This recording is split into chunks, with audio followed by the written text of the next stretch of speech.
Hello and welcome to Pest Perspectives episode 21. It's hard to believe I've got to episode 21, but I enjoy doing it. It's been such a hot day today. Melting. Can you hear my fan? Oh. No. Ah, that's all right. It's over there. But it's not too bad. I can feel it, but I can't hear it. But this week we have on Paul Westgate from Veritas Pest Consultancy. Got it right. Well, I've been practicing this. It shows. Yeah, it does, because I don't want to say it wrong. But, That's right. But yes, thanks for coming on. Do you want to give people a brief of what you do in the industry currently? We're going to go through it all, but just a little brief one. Yeah, so I managing director at Veritas Pest Consultancy, an organisation that just helps people to do pest control better, people who want to improve their pest control. We work with individuals in the pest industry. We work with food manufacturers. We work with organisations. Anyone who wants to review and improve of how they do things. We coach people. We train people. We carry out field biologist inspections. We do consultancy visits. We do all kinds of bits and pieces. But the objective of our organisation is to do pest control better, to push those boundaries and make things more professional. That's good to hear. That is.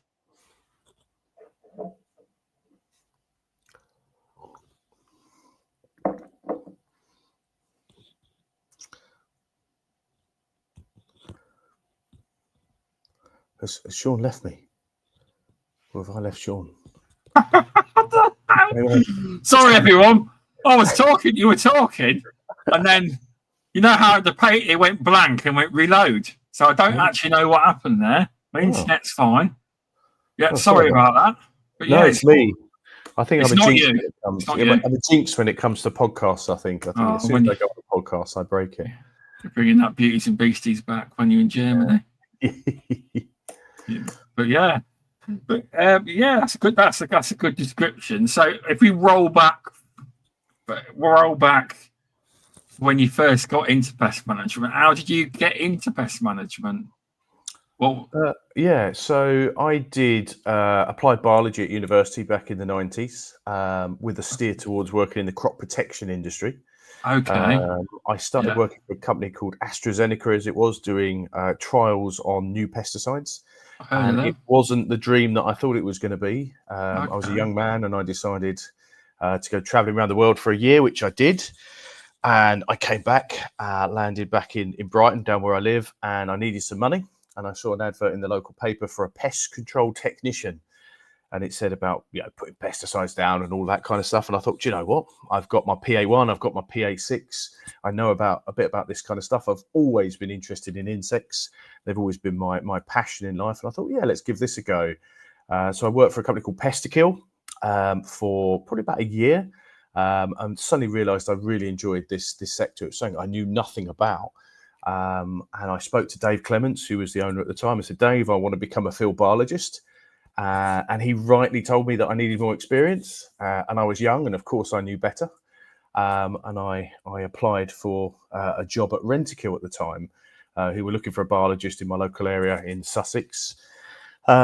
So I was taken on by Rentokil and worked for them for a number of years before leaving Rentokil and moving across to another pest control company called Roadkill Pest Control, who I worked with for a number of years. Very much enjoyed that.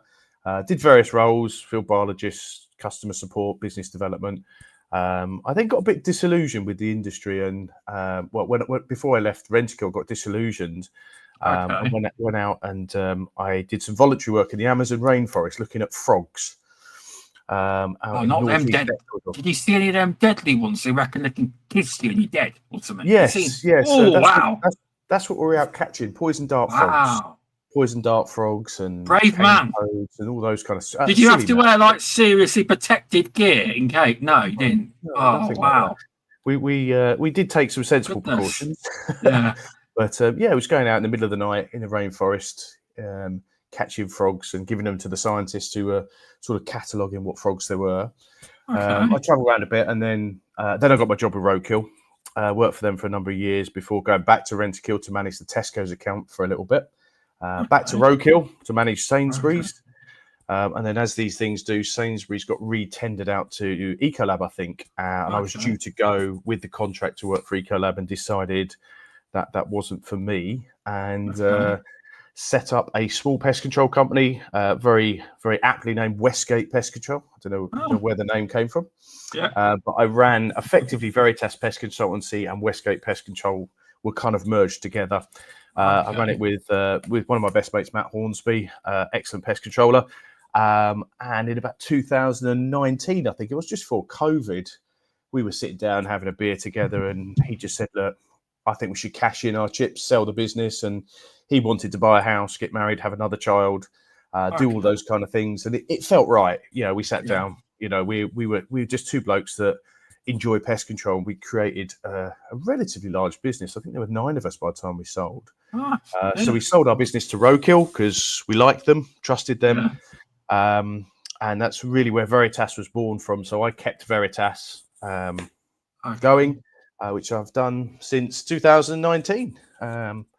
And yeah, that's the journey thus far. There's been a few other kind of deviations in there. Obviously, a BPCA executive board member for the last sort of 4 or 5 years. And I head up it's called the Academic Working Relation Group committee. So its objective is to link universities and pest controllers in a better way, so that we can get some more data in the industry for the benefit of the industry, because we're really poor with data.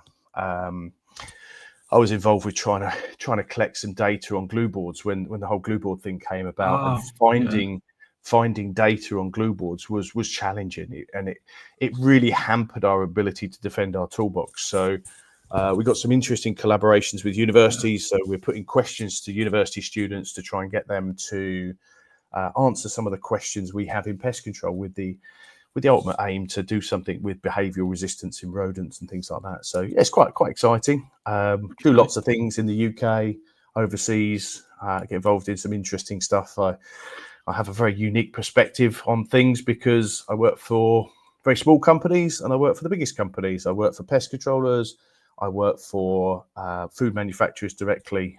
So I get to see quite a lot, do a lot of training for the BPCA. So I do lots of their training from entry-level technician all the way up to field biologist. I do some training for Basis. So I work for Basis as well. So I'm a store inspector for Basis. So I go around the country, Sussex, Kent, London, that kind of part of the world, doing audits on agrochemical stores to make sure they're safe. And I do training courses for people storing agrochemicals in that side of things. And I do rodenticide point of sale audits, so making sure that people selling professional use rodenticide are selling it kind of to the right people and understand the rules and regulations as to what that looks like. So yeah, I get involved in a few bits these days. Okay. Do you ever walk up to, say, have you ever heard of the store Moles? Mole Country Store, yeah. Have you ever walked up to the shop and just tried to buy some rodenticide, professional grade? Yeah. What to see if they ask you for a certificate? Yep. On one of my last audits last year, I can't get away with it so much now because people know me, but I spied a new cashier at one of the desks, and I thought, I'm going to make this easy on myself. So I pick up a great big bucket and I plonk it on the desk. I say, I want to buy that. And the girl looks at me and she says, that's a professional use only product, sir. So I'm going to need to see some training certificates, and I need you to fill out one of these declaration forms. And I obviously explained at this point of who I was and what I was doing, and proudly announced, she'd asked the right questions. She asked good then. She'd asked for my certificates. She got the form out, and I said, "There's no need to do that." I said, "I'm from Basis," and the poor girl, the look on her face, she was terrified by this. I said, "No, please don't worry. You've done an amazing thing. You've done exactly." And I called the manager over. I said, "Look, there's no real." Obviously I had to check through some of the stuff, but I said, "Look, the test has been done. You have passed, and this your colleague here has done amazing." At which point a big smile came over her face, and that's good to hear. That is. So I think generally companies get it. They get it. Certainly the companies that are being audited get it. These new changes are going to cause some challenges. They definitely are.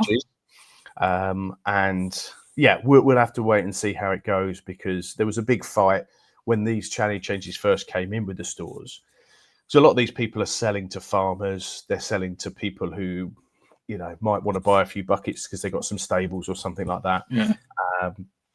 Particularly the farming community, they went through this before.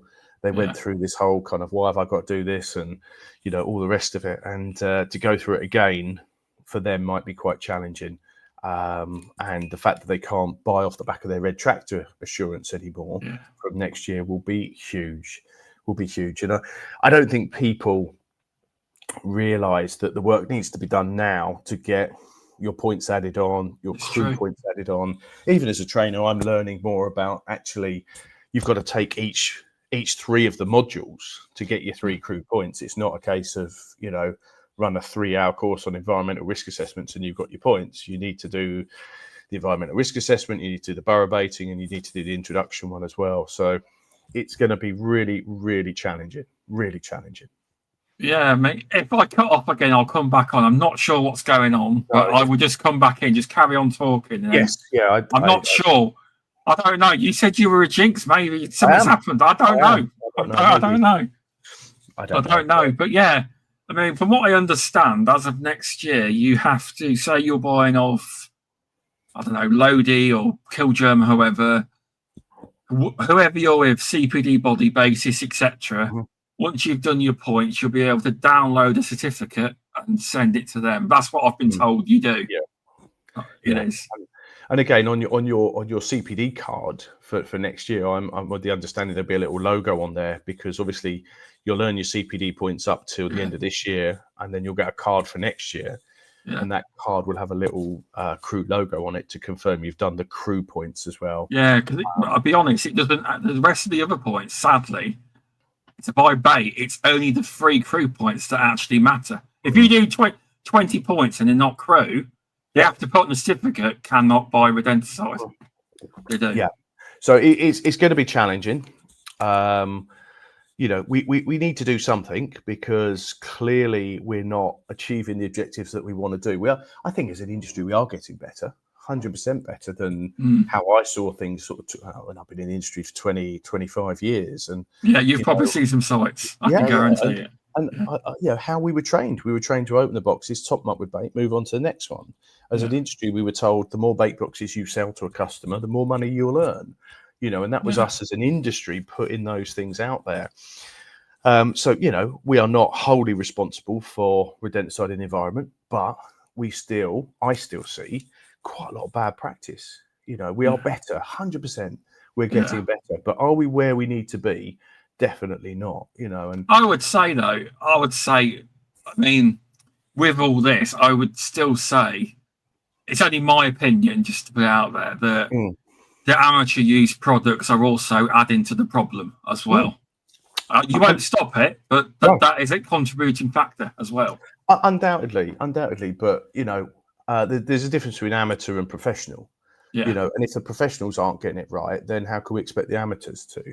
So, I spend lots of time, I see a massive cross-section of the pest control community, and I often ask questions to people. I say, okay, who's put rat bait outside? And people put their hands up. And I said, okay, who's done an environmental risk assessment?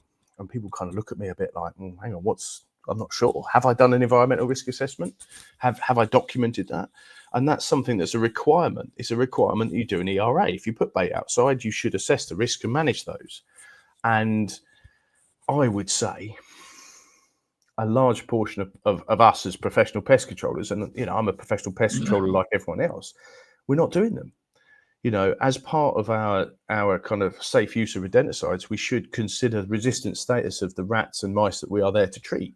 The number of people that I say, who knows the resistant status of the rats and mice in their area? And people go, well, no, how would I know that? And you point them in the direction of the RRAC map and start explaining that. And they suddenly go, I see people in training courses, and I see the moment that they go, I've been using bromadiolone outside for the last 10 years. And in my area, there's huge resistance issues. And perhaps that's the reason that I'm not getting on top of some of these things. Perhaps that's one of the reasons that we're contributing as professionals to rodenticide in the environment.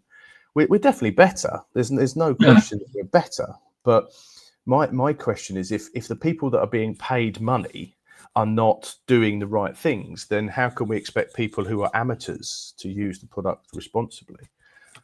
So I think I would love to be able to stand up and say, it's everyone else's fault. We're brilliant. We're professional pest controllers, and this is our standard. And sadly, as an industry, we're doing great things. Let's not forget we are doing great things, and we should be very proud and positive of the changes we've made. But we shouldn't be sitting here resting on our laurels thinking, oh, it's everyone else's fault. It's amateurs, it's farmers, it's gamekeepers, it's all of these people. Because ultimately, when I go to food factories where there's 60 bait stations outside, all topped up with brodifacoum, and nothing's eating it except for the snails. And we're taking money from a customer. We're saying, give me money for us to poison the environment. And there's work to be done. There's work to be done. I would say, as an industry with rodenticide external use, I would say we are a C+. If we go back to the old school ways of doing it as an industry, I just think there's so much more we can do, and to be more professional. To be separating the difference between an amateur and a professional. There should be miles between the two. And I'm desperately hard not to use my favourite analogy at the moment, which involves a very famous footballer. But I'm going to say it anyway, because I can't help myself. If we look at professional footballers, I use Cristiano Ronaldo. And if you stood Cristiano Ronaldo next to me, you would clearly see which one of us was the professional footballer. And it's Cristiano Ronaldo, despite the fact we have access to the same football boots. We have the same access to the same uniform, the same shin pads, the same everything. But the outcomes are hugely different, because he hones his skill. He practices his skill. He does the right thing. He has the right behaviours and the right things to make him better at his craft, which is football.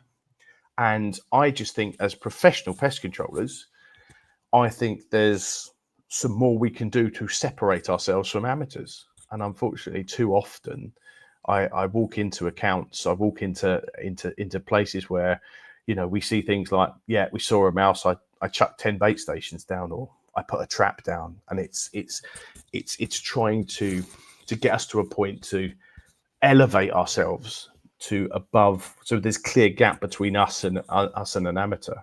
So, with these food factories, are these places that will actually, are you talking more places that are audited, as in requirements?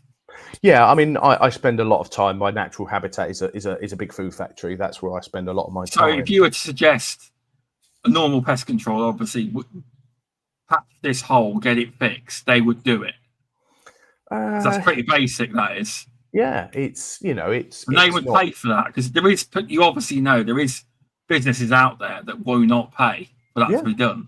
100%. That's quite annoying. It is. And when I go and see my doctor, he tells me to drink less beer and eat less curries. Whether I do that or not is up to me, isn't it? To some degree, but he's going to continue to say those things because they're the right things to say. And I think as pest controllers, we've got to be making the right recommendations. We've got to be giving the right advice. We've got to be doing the right things. And it's really up to us to influence the customers to make sure that they. It's killing me. You've cloned yourself, Shaun. How have you done that? I don't know what's going on tonight. I tell you, it's me. But yeah, I think as I was saying, we've got to make the right recommendations. Whether they do it or not is largely up to them. We do have an influence on it, and I strongly believe that we as pest controllers need good people skills to be able to influence our customers to try and get them to see the benefit of what we're doing. Try and educate them. It's not easy. No, it's a learning. I'm learning. You got to explain it more from the value point and the point of what will happen if you don't do X, rather than saying you need to get this hole filled. You need to explain what will happen more. Yeah, because when you're in pest control, when you're doing these courses, they don't teach you this stuff. You've got to learn it. It's not in most courses to do. Yeah, the way you talk to customers. I mean the way you put it across to them. That's what I mean. Not that you you shouldn't be proofing or whatever. I just mean, yeah, I agree with you, and I think the biggest skill a pest controller can have or must have is good people skills. And quite often in some of the courses that I do, we go on to talk about customer service and how to manage customers and those kind of things. And I have this kind of approach. I like drawing a number 6 on the floor and getting someone on the opposite side of the room to tell me what number they see. And they'll often say they see a number 6. And I'll tell them they're wrong. I'll say, you are wrong. And I'll say that's a 9. And we have a bit of a role play. We have a bit of a discussion as to say, well, hang on a minute. It really depends which way you're looking at the number as to which number it is. It's either a 6 or it's a 9. And it's only until each person has walked the whole way around the number that they can fully appreciate that from one angle it looks like a 6, from one angle it looks like a 9. And it's only then when we understand how our customers are thinking and how we are thinking that we can propose the right solution to that. And I have a really good example. I have a food factory that for many years didn't do any of the recommendations. So I'd write them big reports. I'd say, you need to fill this hole, close that up, all the rest of it. And they never did it. And one day I plucked up the courage to speak to the guy and I said, why aren't you doing the recommendations? Why aren't you filling in all the holes in? And the chap turned around to me and said, look, you give me these recommendations. I've got an engineering department and they won't do it because it's beneath them. They're here to fix machines. They're here to do those kind of things. And I said to this chap, okay, I now understand. I've seen it from your point of view as to why you weren't doing the recommendations. And I said to him, would it be sensible if I got someone in from the pest control team to fill those holes in? And he said, that would be amazing. And from that day on, that food factory gets a list of all the minor proofing, gets passed to the pest controller who comes in and fixes all of that. And it was the reason we had success there was because we started to look at the problem from different people's perspectives. And it wasn't a case of they didn't want to do them and they couldn't afford to do them. There was a blockage. And it was until that we walked around the 6 to see it from different angles, to see that it could be a 6 to some people, it could be a 9 to others, that we finally went, actually, now we know what the problem looks like, let's come up with a solution. Doesn't work with every customer. Some customers, you need different approaches. But our skill set as pest controllers we should have customer service training. I say to many people, I do customer service training for some companies that bring me in. They want to know about how to manage customers and that kind of thing. And I think it's part of that journey from being an amateur to a professional. We should have customer service skills. You know, I say to people who come on my course, I say, has anyone got customer service skills? Has anyone had customer service training?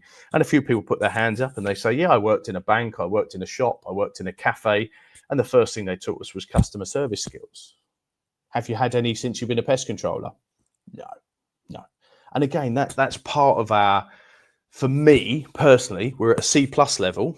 To get to the A's, to get to the A stars, to get up to the Cristiano Ronaldo level, you know, customer service is vital. It's imperative. It's the difference between getting a customer to see what you want to do and getting them to action it, or it's getting those callbacks, it's getting those dissatisfied customers because you're not winning the battle. And we both know, we all know, anyone listening to this knows that most pest control is actually done by the customer. You know, sort your bins out, clear up, proof that, sort that out. You know, we come along and we monitor and we pick up the stragglers, so to speak. And it's the customer that does all the work, really. Yeah, it is. I'm going off my phone at the minute. I reckon that's the best because I don't know what's happening. It's really, I've never had it before. But I tell you what, if this goes off on my phone, definitely jinxed.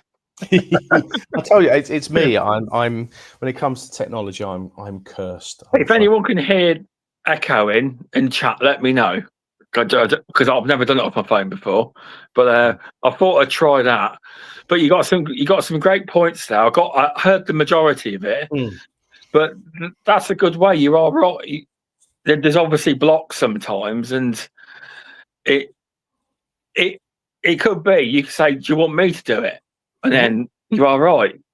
It could be that. It could be basically they're paid a lot more. They don't see why it should be their job. Yeah, Definitely. But it's a way of conveying it. But I hear the likes of, because I mentioned like customer service to Alex Wade when I went on the Beauties and Beasties I went on about dead animals because I made a post that caused a lot of controversy, and I went on there and I was talking about how I got into pest management and how when I first started, obviously I worked with my dad, I still do now, but I was terrible at talking to customers, and I eventually got to the point where I was very good at talking to customers. But I mentioned that in general, it's not something the industry teaches people, but he did say though the likes of Rent-A-Kill, they do train all their staff how to do customer service. The big boys do, but most small to medium-sized companies, they generally don't. And generally as an industry, we follow similar training patterns. We know how many poos a mouse does, and we know which law says that we've got to control rabbits on our land, and this is what we say are the right things to do. And I think. I think to myself, if Cristiano Ronaldo was a pest controller, would he be working on his customer service skills?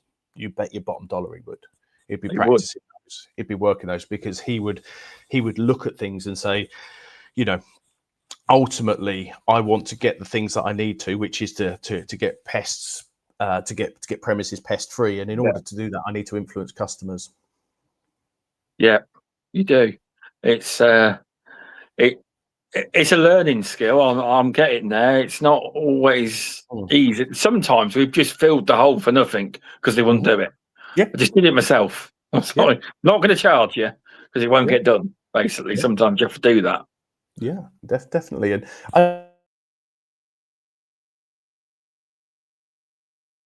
what's going on there? Hello? Can anyone hear me in chat? I'm not sure if it's me or Paul. It's Paul. It's him now. But thanks for watching, Susan Hudson. Paul is right. I do believe customer service skills are really needed. I do agree with that. I do. Thanks for watching on LinkedIn.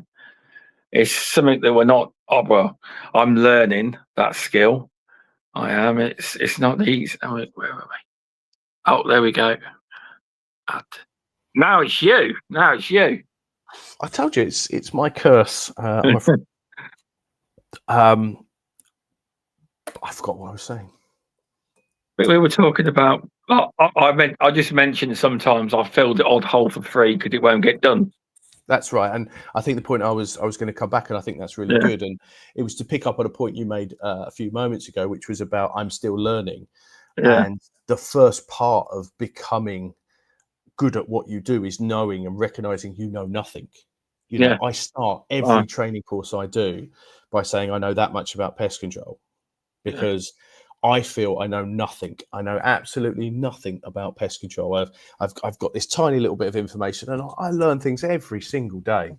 Every single day I'm picking up new skills, and I think that's a really healthy attitude to have. It's a healthy attitude to say, I'm new to this, I'm a beginner, and I'm prepared to pick things up and try different techniques and change the way we do things and find new ways of doing it. And I think industries generally are quite set in their ways, whether it's pest control or any other industry. We become set in our ways. And as a pest control industry, one of the things that I'm keen to try and change is to break these boundaries of say, oh, I know this, so I'm a level 2. I've got here, and I know what I need to know to go and do my job. And it's just like, well, knowledge is power. I genuinely believe the more you learn, the more you earn. And whether that's earning money, or it's earning early finishes, or it's earning 5-star reviews, or it's earning praise from somebody for helping them out. It doesn't have to be money, but the more you learn, the more you earn, and the more you'll get out of this job. 100%, you'll get more out of it. Such a good term, that. The more you learn, the more you earn. Yeah. And Susan Hudson in LinkedIn's put every day is a school day. It's true. Yeah. It really is. Absolutely. And it's the moment that we shut things off. And I remember sort of a while ago, I'm not very good with time passes me by, but I think when the first round of crew changes came in, that people had to retrain. So people had certain certificates that weren't recognized by crew. And I remember working for the BPCA, running training courses, and I had a room full of 20 blokes. and they all had done like old qualifications that were no longer valid, and they would sit there and they'd have their arms crossed like this, and they would say, "I've been doing lot of pest them were control." grandfathered in, though, by basis prompt. A lot of them were, but there were some that weren't. So there were some that weren't. So I'm going back sort of a period of time. I want to say 10 years. Lots of these training courses that we were running, safe use of rodenticide training courses, where people were coming on it and they were saying, "You can't teach me anything about pest control. I've been doing it 20 years. I know what I'm doing." I love those courses. I absolutely love them, because it was like, great, you know everything. You know everything. So you know the resistance status. Take over. Yeah, you know the resistance status of rats in your area. And they were like, what do you mean? And we'd start exploring the map. We'd start talking about behavioural resistance. We'd start talking about how the chemicals work. We'd start talking about habitat modification. We'd start talking about some of these new things that we were doing. And by the end of these courses, I had a room full of people that were leaning forward, saying to me, "I want to learn more." And that, to me, as someone who does a reasonable amount of, I don't know what the right word is, education, training, mentoring, hopefully improving the industry, was that really, I earned a lot those days. I earned a lot of, I'm doing the right things, and it felt good to be pushing the industry forward. But it takes time. It takes time. And I don't want to take away from the fact that as an industry, we're doing amazing things. From where we were to where we are, in the time I've been in the industry, 25 years, it's been massive differences. It would be great that we carry on that and we become the people that are leading the way, rather than other people telling us perhaps how we should do pest management. So I'm talking about audited sites, for example. One of my pet hates is that Marks and Spencers tell us how to do pest control. Tesco's tell us how to do pest control. And I really don't think, I think it should be, we're dragging Marks and Spencers and Tesco's up to the level, because we are the experts. We are seen as the people that really are driving the process. Long way to go. So you say that, is it actually Marks and Spencers that write the pest control code of conduct then on their sites? Is it them? So if you are manufacturing food that has got the M&S logo on it, you are bound by their manufacturing standard. So do they have experts that tell them what should be done? They consult with pest control experts. I'm sure people are involved with it, but certainly there are people in the food industry who are very knowledgeable on pest control. So as standard, the last two factories that I've been working at in the last few weeks, one of them has 2 level 2 qualified pest controllers. And one of them has 6. And one of the factories, there's a chap there. He's an amazing good friend of mine. I've known him for many years. And if you are a new pest controller turning up at his factory, he used to have a trick where he had a flower beetle in a pot in his desk, and he would slide the flower beetle across the desk to you to say, "Oh, I found this on the factory floor this morning. Could you help me? Tell me what it is and tell me what I need to do." He knew exactly what it was. When I see this guy, we speak in scientific names. He'll tell me that the tribolium count is doing well, Plodia is not so good at the moment, and we've got a few stegobiums. This is a customer talking to us. And what he's doing is he's sense checking the person that's walked into his factory claiming to be a pest control professional. And there are two answers that he would accept. He would accept, "That's a flower beetle." He would accept, "I don't know what that is at the moment. Let me take this sample away and get it identified with you, and then I'll let you know what it is." What he will not accept is someone bullshitting him. What he will not accept is someone saying, "Oh, that's a carpet beetle, that is." You might as well walk out that food factory straight away, because he would say, why am I going to listen to you? Why am I going to take advice from someone that doesn't even know what this insect is and doesn't know how to behave professionally? Why are you walking into my factory telling me how to do pest control when you don't know how to do it yourself? So there are some very knowledgeable people in the food industry when it comes to pest control. But to answer your question, Marks and Spencers write the code of practice if you produce Marks and Spencers food. If you produce food that goes into Tesco's, so Tesco's labelled food, then you're bound by the Tesco's manufacturing standard. Aldi, Asda, Co-op, Waitrose, they've all got their own. They've all got their own. I've never heard of anyone mention the Aldi audit standards before. I've never heard anyone before with that. There's organic standards, there's red tractor standards, there's halal standards, Oh, there's wow. McDonald's standards, Okay. Subway standards, what's it called? Mondelez have got a standard. Okay. AIB have got a standard. Salsa have got a standard. BRC have got a standard. So you could walk into a food factory that's operating on 8 different standards, and that's where it starts to get interesting. Is it all in your head, or do you keep checking? I have to. I don't remember all of them. I remember some key things. There's some key things I remember. So just to give examples of some of these standards in the Tesco standards, they say things like if you use brake back traps for monitoring, then they have to be checked at least once a week. And if you're using those for control purposes, i.e., someone's seen a mouse and you put brake back traps down, they have to be checked once a day. So with that, would obviously you'd have to do your risk assessment, but that would cost obviously them more money because it's more time, more manpower, more people, wouldn't it? And this is why the more you learn, the more you earn. Yeah. I've seen people go into food factories and say, "Oh, we'll service this factory for 50p," and they've gone, "Hang on a minute, if you get one mouse in here on the M&S standard, if you get a mouse inside a food factory, you have to do a follow-up every other day. So if it was today, what is it today? Tuesday. So if we had a mouse today, we'd have to come back on Thursday. So Saturday, adds up, doesn't it? Adds up. Monday, and then 7 days after. So you're doing 4 follow-ups for every mouse in a food factory. Wow. So you've got to be charging something, haven't you? Well, you've got to have a system, and this is where working with your clients is quite important. This is why some of these food factories have trained pest controllers, so that the pest control checking requirement is not solely undertaken by the outside contractor. You work in partnership. So you might say, actually, we've got Barry here who can go and check that area on Saturday to save the pest controller coming in and costs being incurred and all of those kind of stuff.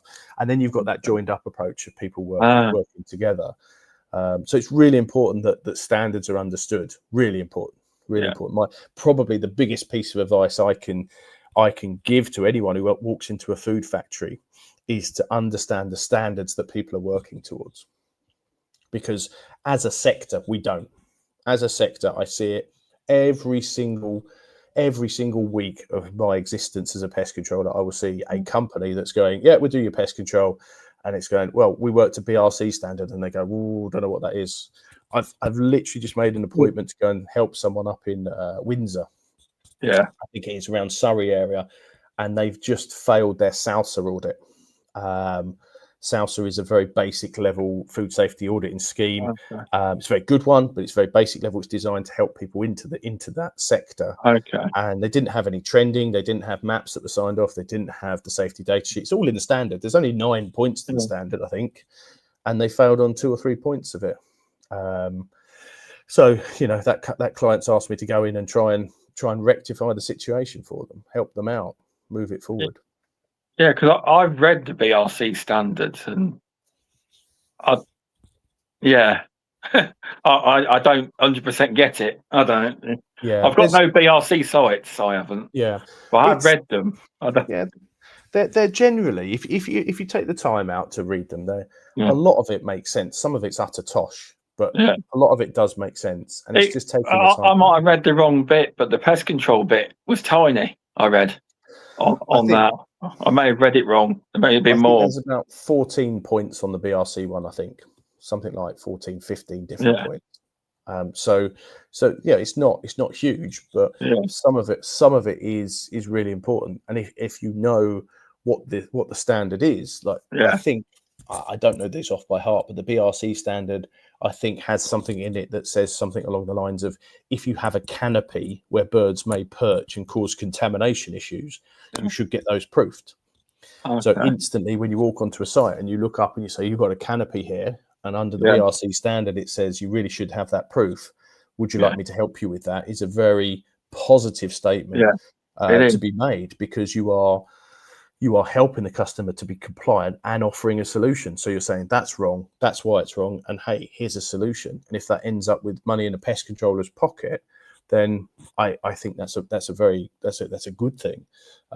What I dislike in sales is where we sell things that people don't need, want, or require. That's not good sales in my book. Good sales is where you're identifying an issue, coming up with a good solution, and helping the customers out. Yeah, that's what it's all about. It is. With it is, yeah, because that's your job, to sell what the customer actually needs, not that's what they're buying. Really isn't needed, and it's just for extra money. They're buying expert. They're buying your knowledge. That's what they're buying.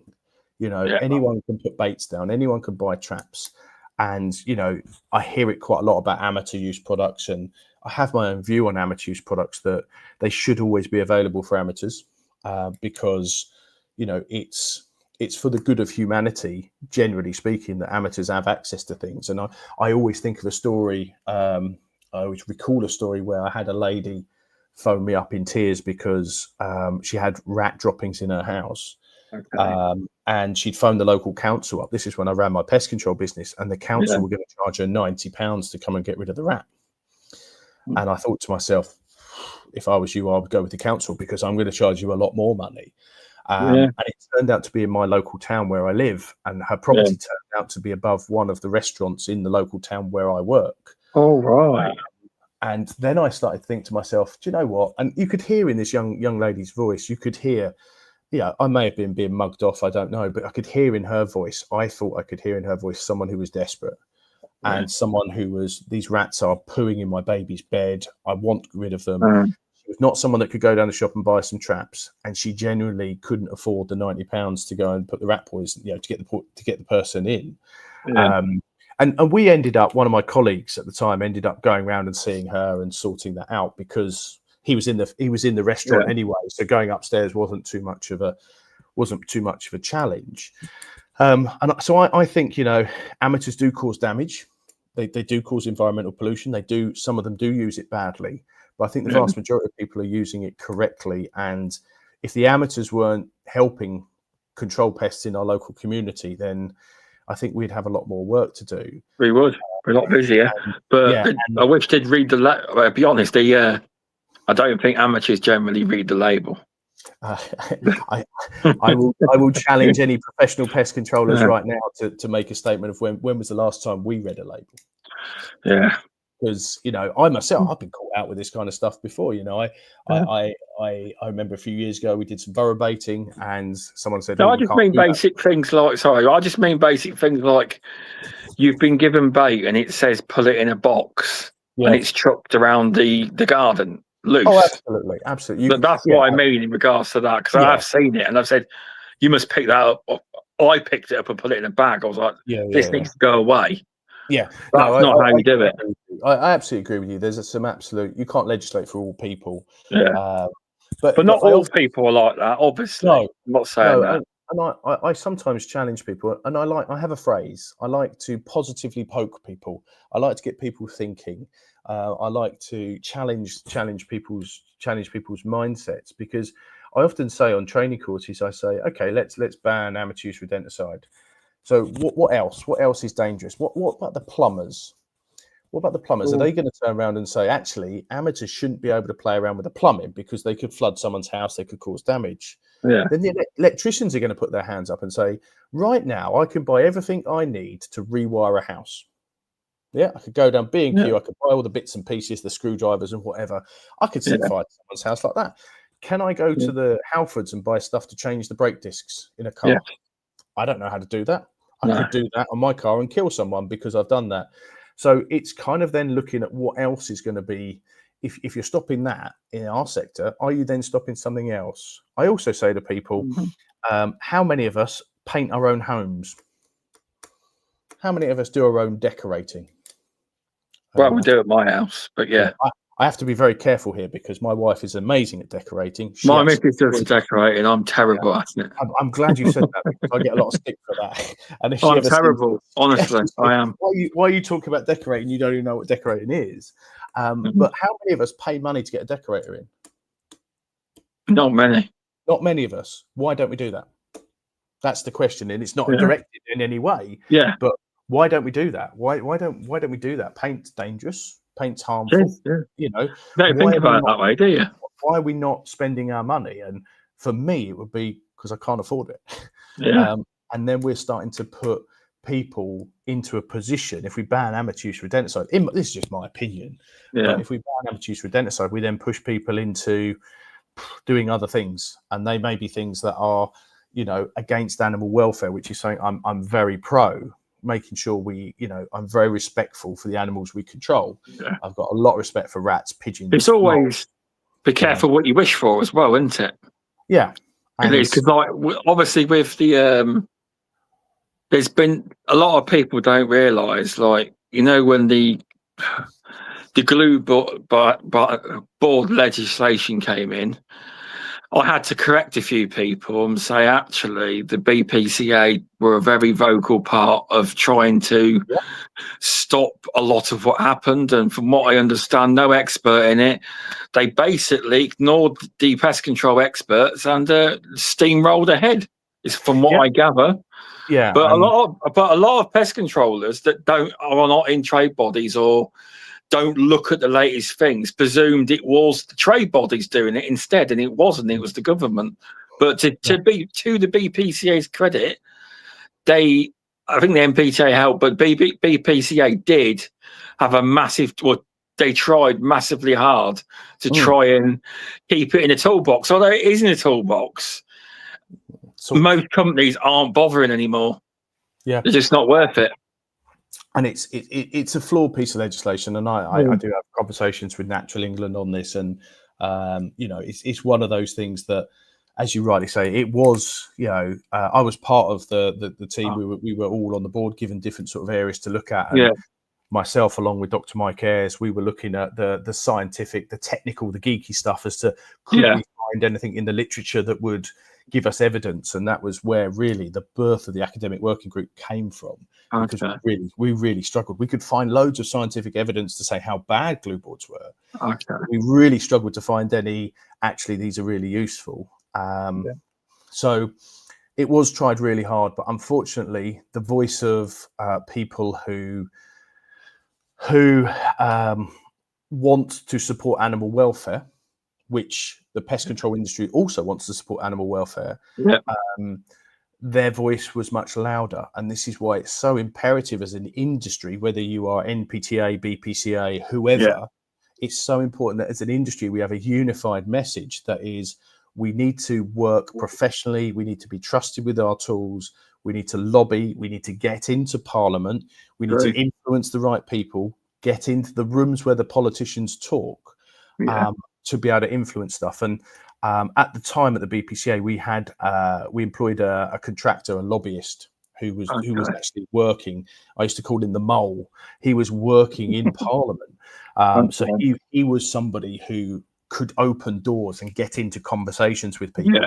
And a story that I'm told was that at the last minute, he was one of the people that was influential in speaking to one of the ministers to say, you need to put some license in here, because if this, you know, if you ban them outright, which was where it was heading, then there could be a situation where there are sick people that are, you know, are caused problems by rodents due to a piece of legislation that you've passed as a minister. So think carefully about what you do. And that's why one of the reasons the licensing came in, which we were very excited about. However, it just turns out to be a completely flawed piece of legislation. And I will state categorically that it's done more harm to the welfare of rodents than it has saved. And I'll give you some statistics. So I'm very lucky. I work with lots of different organisations, and I was working with an inner city London council recently. And I posed the question to the people that I was doing some work with. I said, how many of these domestic properties you turn up in London are the customers, are the clients, are the residents using glue board? And I got them to write down on a piece of paper. What percentage of people, Shaun, do you reckon customers, clients, homeowners were using glue boards? 90%. 90%. Oh, really? Was it that? 90% of the properties in this part of London that the council were visiting, clients were using their own glue boards. Were they checking them every 24 hours? Were they? Heck. Were they humanely dispatching the rodents? Not a chance. Were they using the correct size bores? Were they doing all the other things? No, they weren't. And the real thing that really gets me, and this is one of my pet peeves, is this piece of legislation, is that it has made me a criminal. Because the legislation states that you cannot lay a glue board. I get that. I understand where that's come from. The second part states that if you allow a glue board to remain in place in a manner that may enable it to catch a rodent, you also commit offence. So I don't think you should get it. That's the bit I don't agree with. You shouldn't get in, because apparently you can go to prison for it. You can go to prison for the first part. You can go to prison for illegally laying a glue board. I think the second part is only a fine. Okay. But I turned up at a food factory not that long ago, and there were some glue boards in a roof space that I happened to check, maybe 20 glue boards. So now I'm already on a tight schedule, as we all are as pest controllers. Yeah. So what do? Do I now spend the next hour removing the glue boards that someone else has laid illegally? Because otherwise that makes me a criminal. And I don't think I've done anything wrong there, because I've just poked my head up above the ceiling to check what's going on. And I think Natural England have got this massively wrong. Massively wrong. The training is, it costs hundreds of pounds to get a license. You're not going to get a license. It is flawed. It is wrong. And I do some work in other countries, and one of my good friends says to me, if you can imagine a thick West Indian accent, he says to me, "Boy, in England, you is putting the mouse before the man." And he's completely right. He belly rolls on the floor and he says, "Whoa." A lot of the American friends I have on podcasts, they laugh at us saying you ban glue boards. They laugh. They do. What you're doing, particularly in places like London, where the mice don't go in the boxes, they don't eat the bait, they don't go on the traps, and you walk into someone's house and you remove what is working, the glue boards, and you say, no, we've got to use these things. And it's just like, well, my kids are asleep in that room and there's a rat running around and you want me to not put the glue board down. Sorry, that's not how it works. I invited one of the chaps from Natural England to come out with me when I do on-site training for these guys and girls in the city of London. And I said, you come out with me, and you can tell the residents that they're breaking the law by using those glue boards, and you can remove them.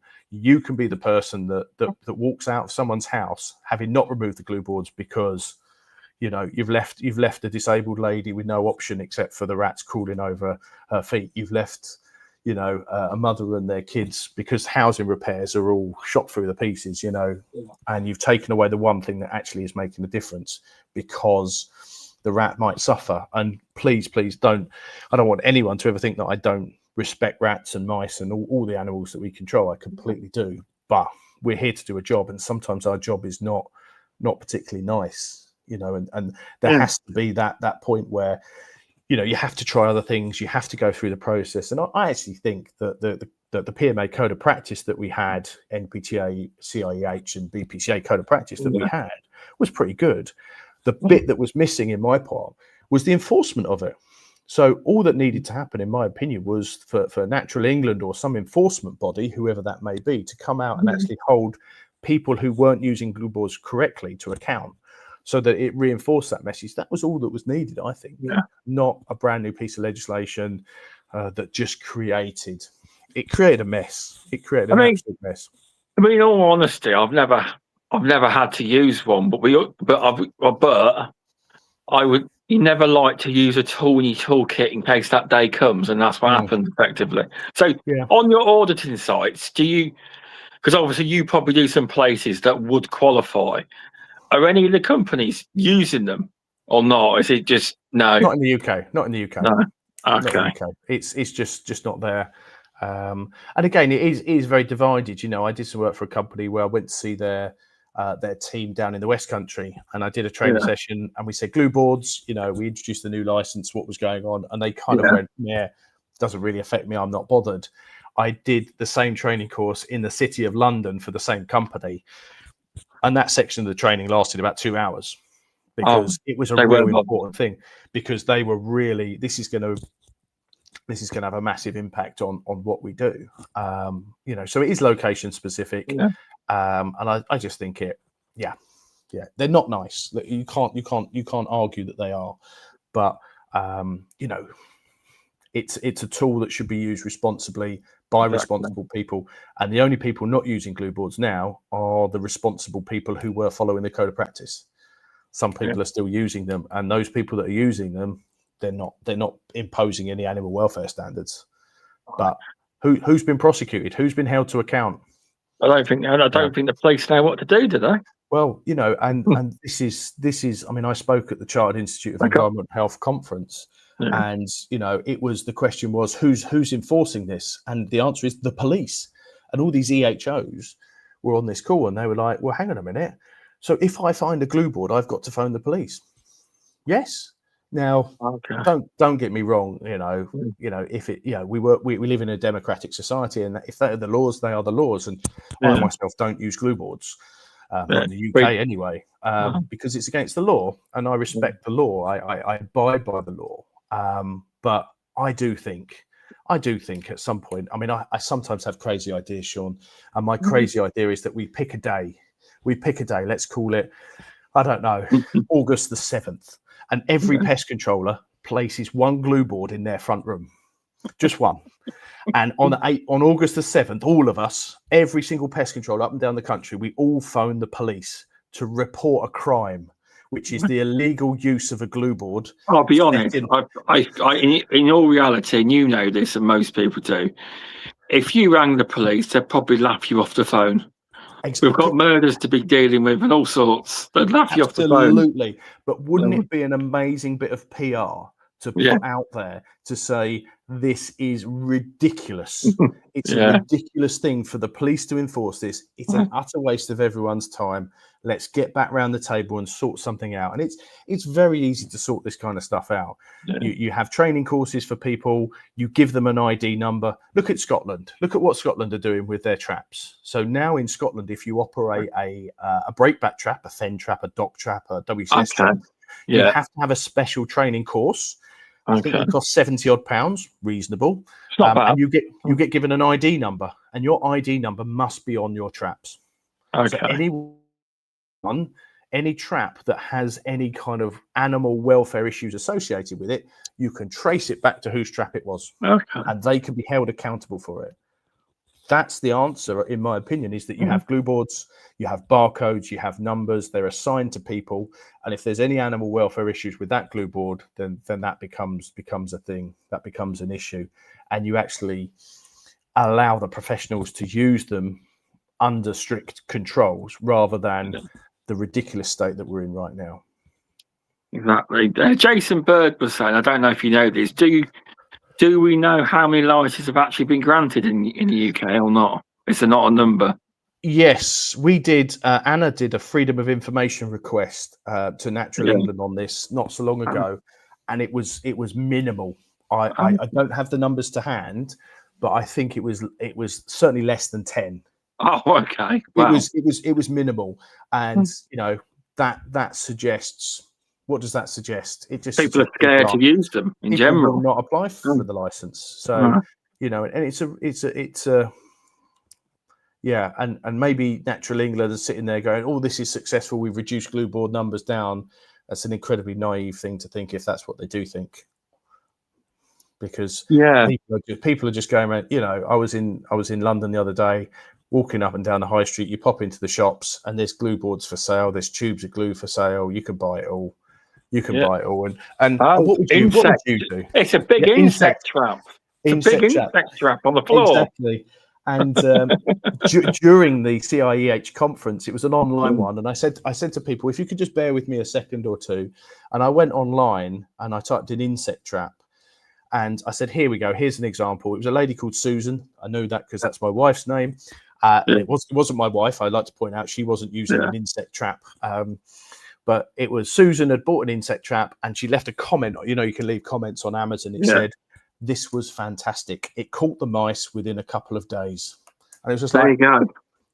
Where do you want to go? Says it all. Should I now phone the police and report her because there's been a crime committed? You know what I mean? Exactly. Bonkers. Exactly.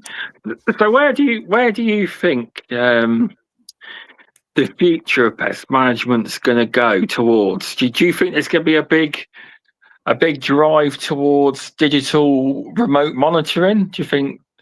Because I'm currently doing a trial with Syngenta for the secure choice 24/7 boxes. I'm new to all this, but it's pretty cool when it goes off the activations. But for me personally, and I'm an old man, and for me, pest control is about the lump of meat that turns up in a factory, that turns up at someone's house, eyes that see, knees that bend, a mind that works, a torch with batteries, go and look for the pests. And I can guarantee you now, I'll give you an example. I'll give you an example of how I see things. I'm involved with a factory. It's got a cockroach problem, or has had a cockroach problem for many years. There are 400 plus cockroach traps in this food factory. Okay, wow. It's a big food factory. Oh, big place, yeah. There's 400 cockroach traps. And one of the recent bits of data analysis that I did, we looked at the number of cockroaches that were caught. And I reckon it was below 10 over a 3, 4, 5 month period. It was below 10. Okay. In that factory, the staff conduct a daily check for cockroaches. That's really good, I think.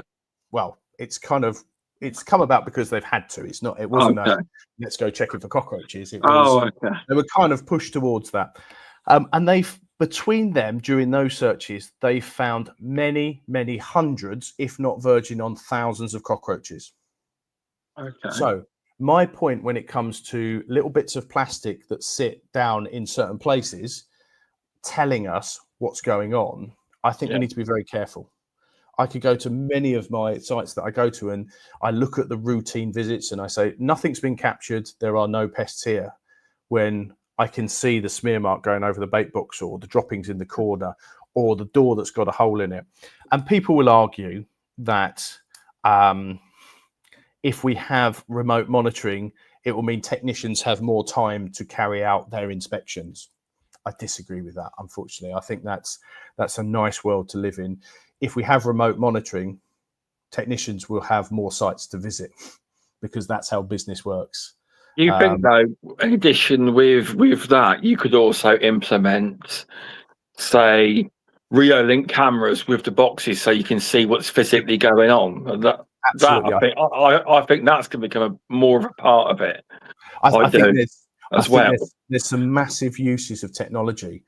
Absolutely. Let's go back to animal welfare.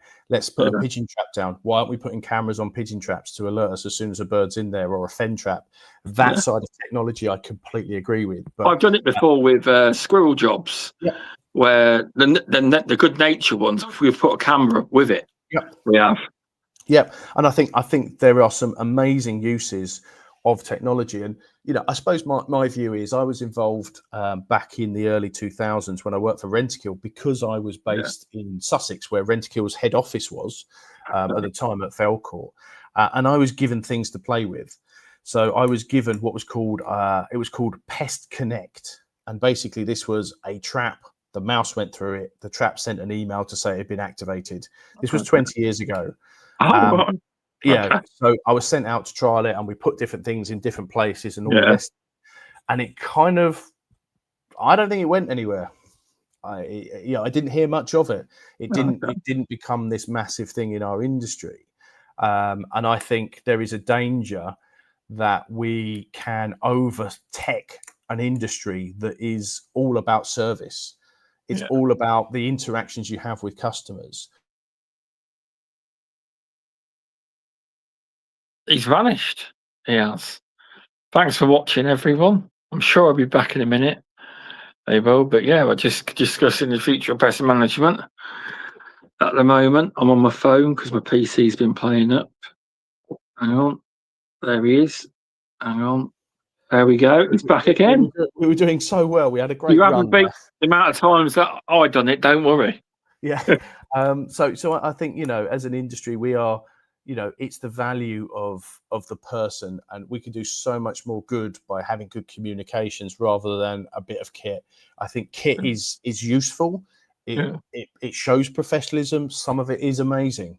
Some of it is just not hitting the mark in my opinion. And I think, if I go into the food industry, the number of people that are saying to me, Paul, I just want a piece of paper with my results written on it. I don't want a portal where I've got to click 7 buttons to bring up a graph.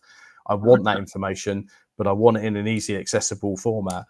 It's huge. So listening to our customers, understanding our customers, and just getting down and dirty with pest control, getting into the spaces where the pests are, being inquisitive. They're the things that we need to go forward, trialing different things, having, it's the equivalent of me buying the best football boots. I could buy the best football boots in the world. If I'm not prepared to train, work hard at my craft, apply myself, be dedicated, the result's going to be the same. The ball ain't going to go in the net, no matter what football boots I've got on. It's about the lump of meat that's here. And I think some technology is great. I use technology, don't get me wrong. If we've got an area we can't get to, put a remote trap up there, put a talking trap up there. That makes perfect sense. But as an addition, as a bit of spice to a meal, not the main course. Yeah, no, I so far, I'm doing a trial because obviously how I got the trial was now how my mouth gets me on LinkedIn and stuff. I said, digital's not for small businesses. Next thing you know, I got offered a trial to play with it. I did. Yeah. And I think some of this is good. Some of it I think is misdirected. I used. There was a fly killer where you could take pictures of the flies on the back of the of the back of the sticky pad. And when I was doing my master's research, I used that to help me do my research. It was brilliant. It was amazing. It was the right tool. When I spoke to customers about it and said, I had a customer who this would be perfect for, absolutely perfect. And he looked at the price and went, nah, no, not got the budget for that. And this was big food. This was places that did have, it's just not quite. Maybe it was my sales technique. Maybe it was my benefits. It is quite hard to put that across if it really is a lot more. But yeah, I can't get away from the fact that pest control has been, will always be about the pest controller. It definitely is. But that's one thing that although the bots can tell you've had X amount of activations, you could still have a problem somewhere else where they haven't gone in because they won't always go in a box, will they? And it wasn't in the UK; it was in a different country. But a company was doing some work, and there were some rats in the basement, and they were using these super duper boxes that told you if it went in and all the rest of it. Yeah. And we weren't catching any rats. And I suggested to them that we needed just to buy some rat traps, just some rat traps. Place the rat traps along where the rats are running, and we'll catch some rats. And they were so against this. They were like, oh no, we can't do this, and we won't do this. It's got to be in a box. In the end, we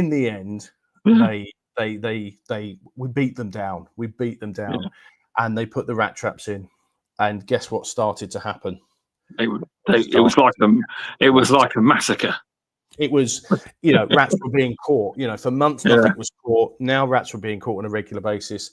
It was a £2.50 solution where they'd applied a £500 solution. And what had happened there is the technology, as it often does in big companies. I've seen this myself in some of the organisations I've worked for. The technology comes in, and the technology becomes a sales thing that people sell to people. Or you must have this, and this is what was happening. Like I say, it wasn't in the UK. But the pest controllers were trying to say, it's illegal for us to use a trap outside of our super duper, really impressive box. Is it? No, it's not.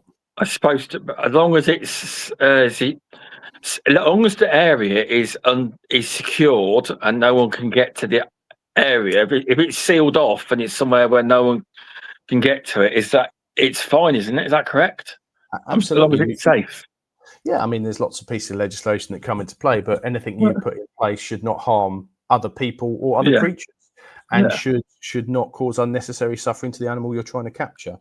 So if you put a breakback trap down, so long as you position it in the right way, you use it in the right way, you check it the right frequency, use good quality traps, and you position it correctly, then that's perfectly okay.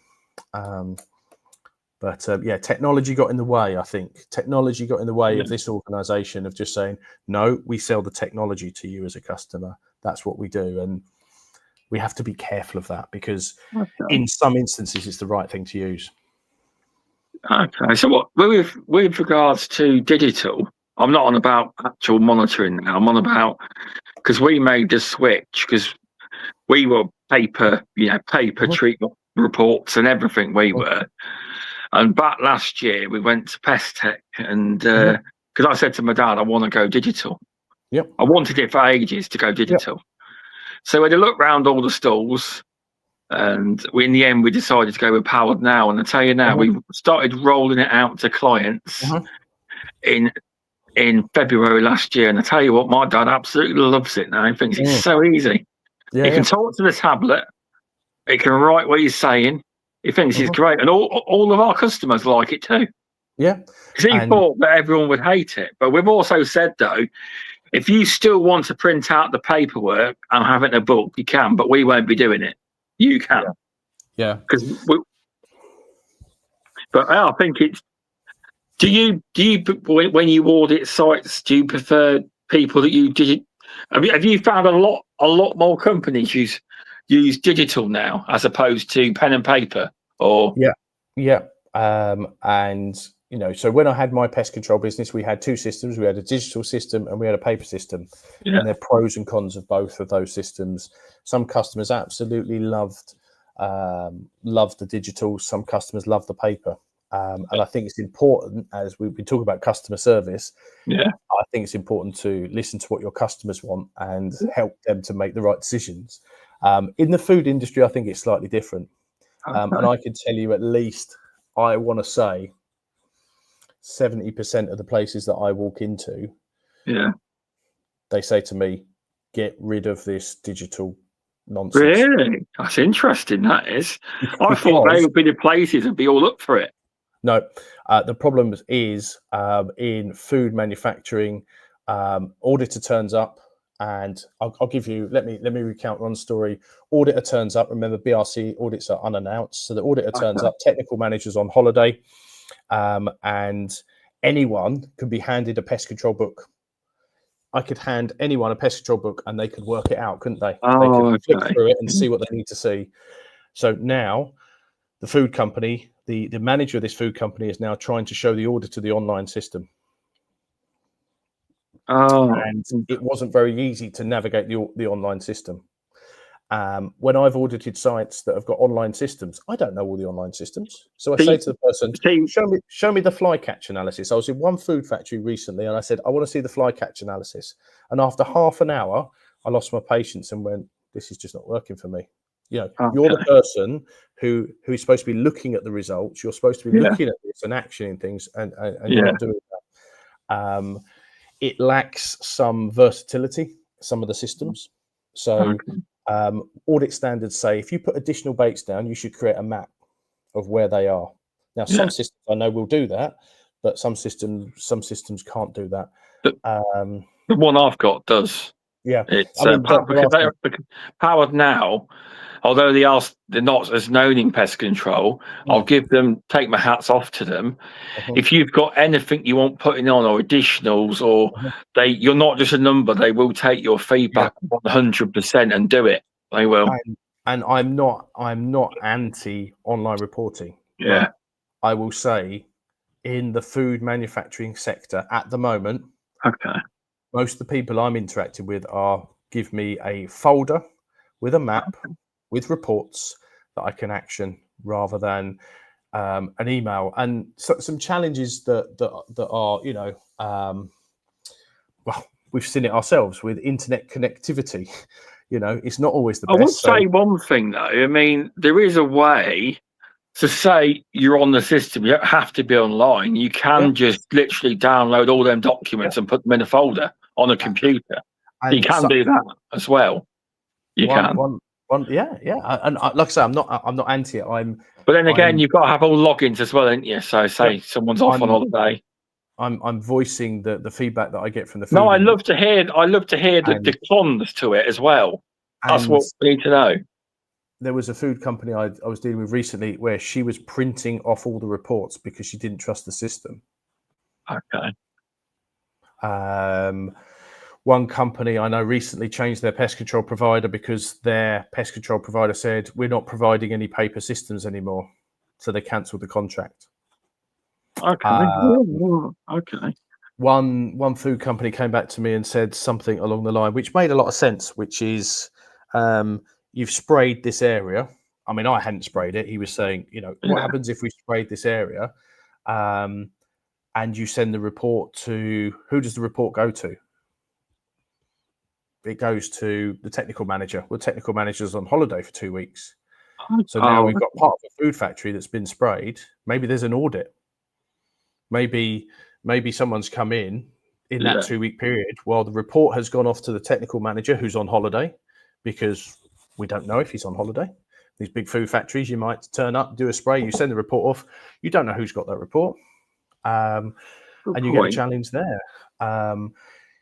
It has so many benefits, and for customers, I think small retailers, big retailers who've got sites all over the place, fantastic. My habitat, as I said before, is the food industry, and at the moment, the people in my ecosystem, the people in the food world, are saying, I'm not really up for that. I'll give you one more with our system. We had an online system, and we had a small bakery, and the EHO turned up and said, great, fantastic, just here to do a visit. Can you show me your pest control records? And off the guy goes to his computer, and he starts trying to search for all of the reports that have been sent through, because I don't know if he's probably like me. I get hundreds of emails a day. So they're all sat in his inbox, and he's trying to find them all whilst the EHO is standing there for 20 minutes. During those 20 minutes, the EHO has already written out an improvement notice that says, I'm giving you an improvement notice. I'll be back in 3 weeks' time because I don't believe you've read, you've actioned, you've understood your pest control. Good point. That customer was on the phone to me, shouting at me, saying, you caused me a non-conformance. You caused me issues with the EHO. Why can't I have a book? So we gave him a book. I had other customers. I had a pub chain that I used to look after that were on the online system. And if I said to them, I'm going to give you a book, they would have kicked me off the contract. Oh, okay. So I think online reporting for some people is amazing. Absolutely amazing. I think in my world, it's not there yet. And I don't know whether that's just because audits are done generally. I shouldn't say things like this. I'm being terribly stereotypical, but auditors who turn up at food factories generally look roughly like this. They are people who've been brought up on pieces of paper. Maybe the new wave of auditors coming in who've had an iPad in their hand since they came out the womb. Maybe those are the people that change it. But certainly in food, there's validity in handwritten reports. I love the counter perspective from what you're seeing, because I was expecting you to go, digital's great and everything. And I love that perspective from the sector you're in. It's the truth. People listening will probably, some of the pest controllers probably will know exactly what you're talking about. They prefer paper. We don't actually, to our commercial clients now, we actually do paper reports. I think we've got one left. We haven't convinced them to switch over, but everyone else has. Yeah, it was quite interesting, because when I had my business, and like I said, I sold it 2019, we found that the electronic reports to the domestic customers worked really well. They really got a lot out of that. Oh, they love it. They do. Yeah. It was, they don't want pieces of paper, but the food industry is very much, you need to be audit ready in 45 minutes. You need to always be audit ready. And, we don't understand what it's like to have an audit of your food factory. It's like someone knocking on your door now and saying, I'm going to audit all your paper systems. I'm going to audit your van. I'm going to audit everything you're doing. Show me what it is. And for years, people have pointed at the pest control folder. They've employed good pest controllers who look after that paper system. Technicians are doing it. Biologists are doing it. They're keeping it up to date. And the customers can hand that piece of paper to the auditor and say, it's all in there.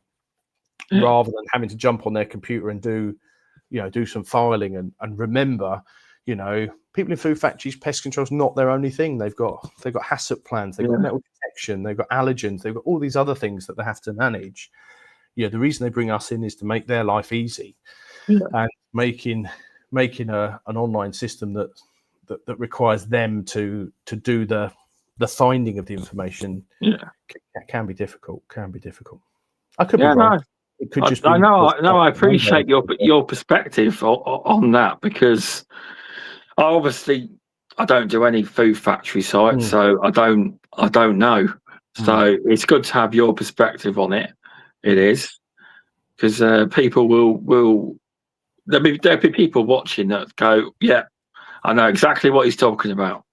I do, but I can imagine that, because it's like it's not just a treatment report with these audited sites. There's a lot more to it than just a treatment report, isn't there? So the vast majority of places we do, it's just a monthly inspection, and there's not a massive amount. I'd imagine with your BRCs, etc., there's loads more to it than just that. Yeah. So we can get away with it as such. We can, we can. But I have tried to get audited sites before, but I've never actually got it. I wanted to have a go, but it's something that I think small pest control companies are really well set up for them. I think people shouldn't be afraid of going for audited sites. They should just make sure they read the standards carefully, clearly, and invest a bit of time in saying, that's what it says. How can I prove that I'm doing that? And that often involves a piece of paper. Once you've got your system set up, these are people that, when we talk about business opportunities, these are people that will invest in pest control because they see the value in it.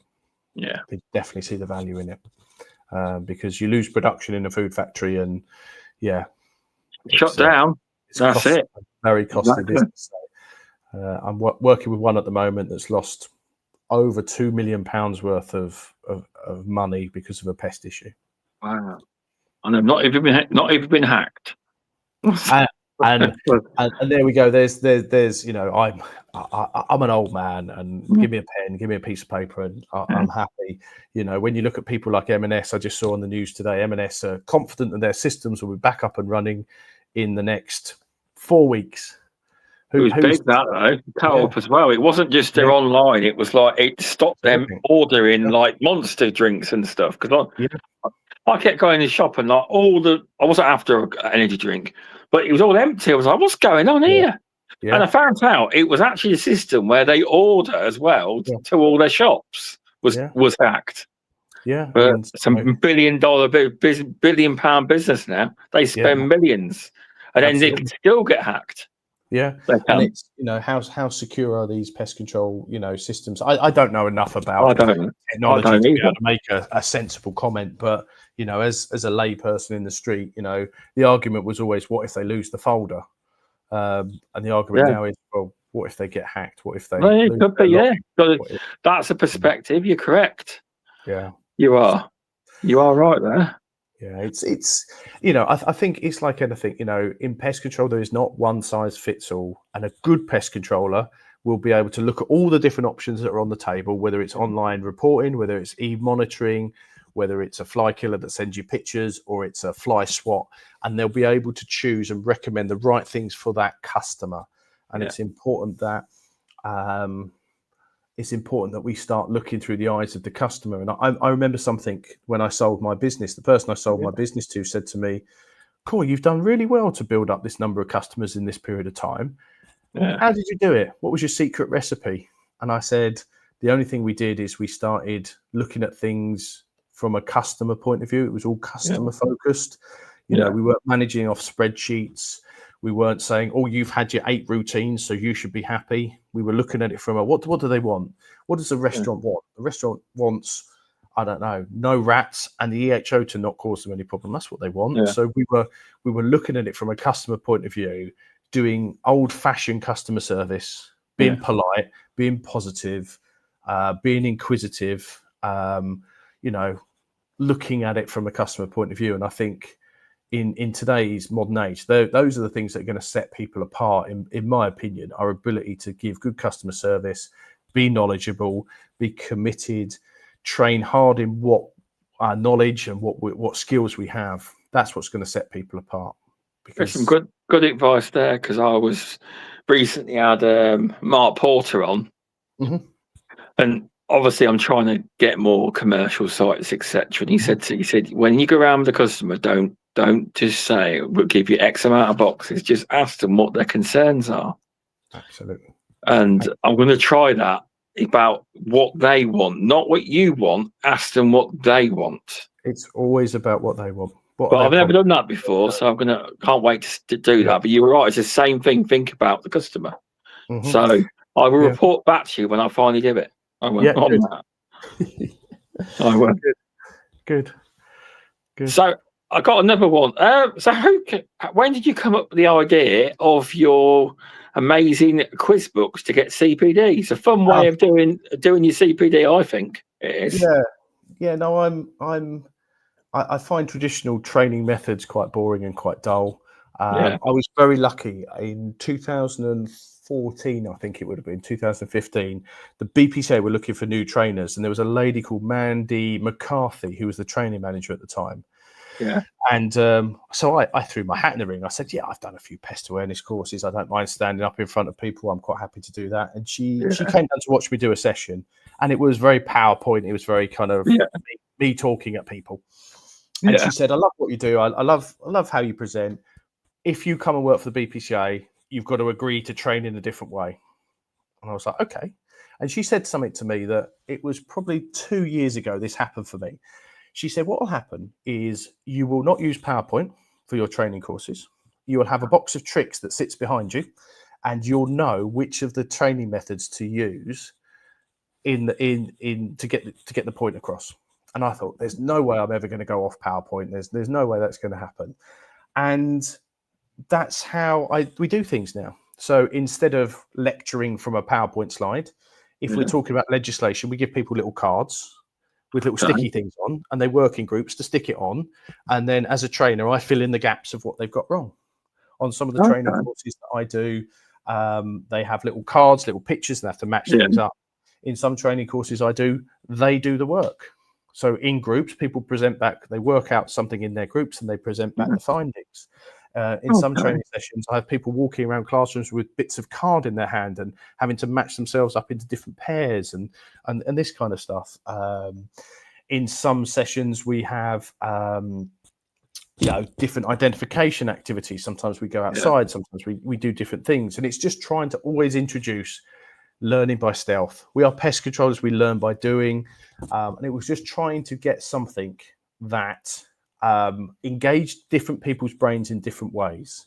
So when I teach the level 2 training course for BPCA, I came up with a few crosswords. I'd give them out at the end of the day, and I said, look, if you like doing a crossword, here's a crossword on rodents.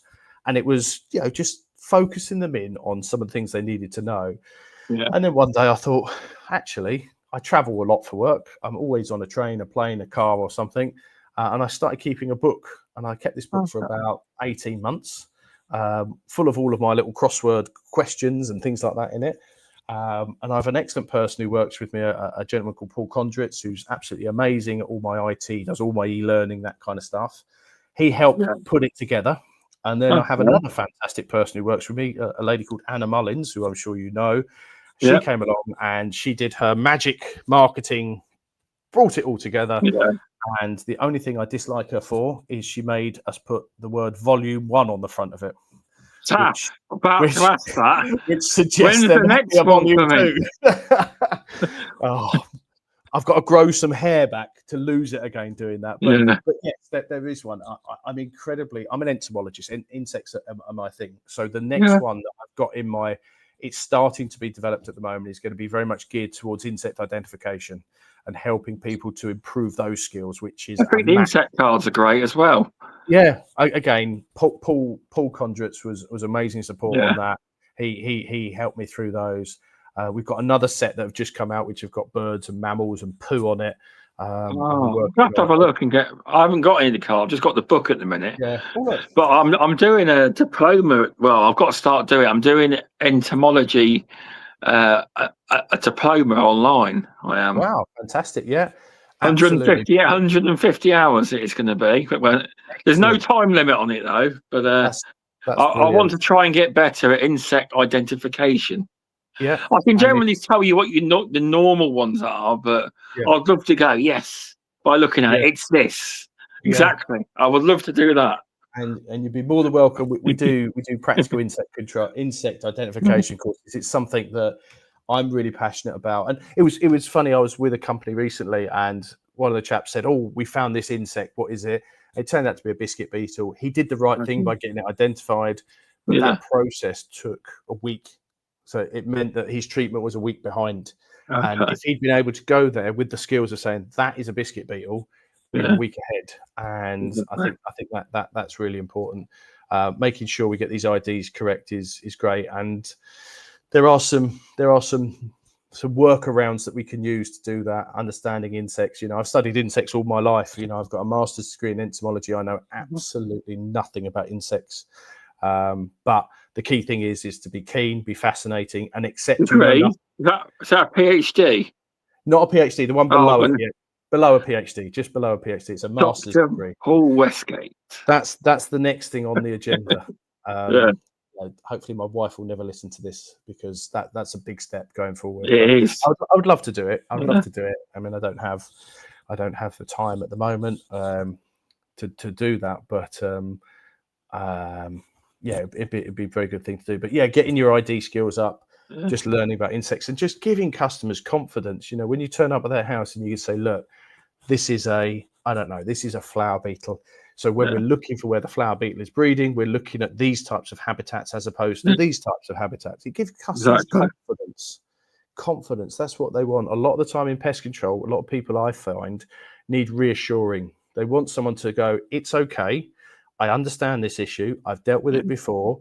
You're in safe hands. Let's work as a team. Let's get this done. Right. Let's go. I'm quite good at that. When I can see customers petrified, I am quite good with them. Yep. I am. Yeah. It's a big skill. It's a big skill that's needed. But I've learned that. I can generally sense it because they're all panicky and they're like, I was like, be okay. They're in your loft.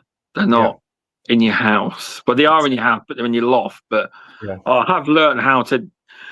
You can tell usually, and that sometimes they ring you 400 times a week as well to tell you. But you got to try and reassure them. Not had a customer like in a while, but they you generally try and reassure them. I said, I've done this a lot. I know what I'm doing. Yeah, and with insects, you don't have to know everything. I often say to people, I say, one of the best things to say if you don't know what something is to say something like, there's 24 to 26,000 species of insect in this country. If you're expecting me to guess what it is, you're wrong. What I'm going to do is I'm going to take this away, look at it under a microscope, get the ID right, then I can give you a treatment plan.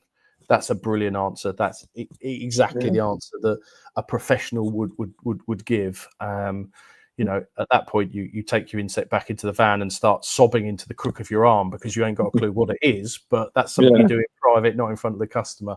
And there's loads of people that can help with insect IDs throughout. Most of the distributors will offer some kind of service to ID things. There's loads of support on different groups and things. Do you offer an ID thing in your company? Yeah, we do. We offer a paid service to the food industry, but my phone is littered with pictures that come through every day. Every single day I get an insect ID from someone, and I'm happy to have a look at things. There's some things that you can go, that's one of those. It's quite straightforward. Most of the time, and the biggest tip for anyone is think about the pictures that you're taking, because most of the time, I had one today, it was of an ant. And in order to start identifying this particular ant, I needed to look at the hairs on its antenna.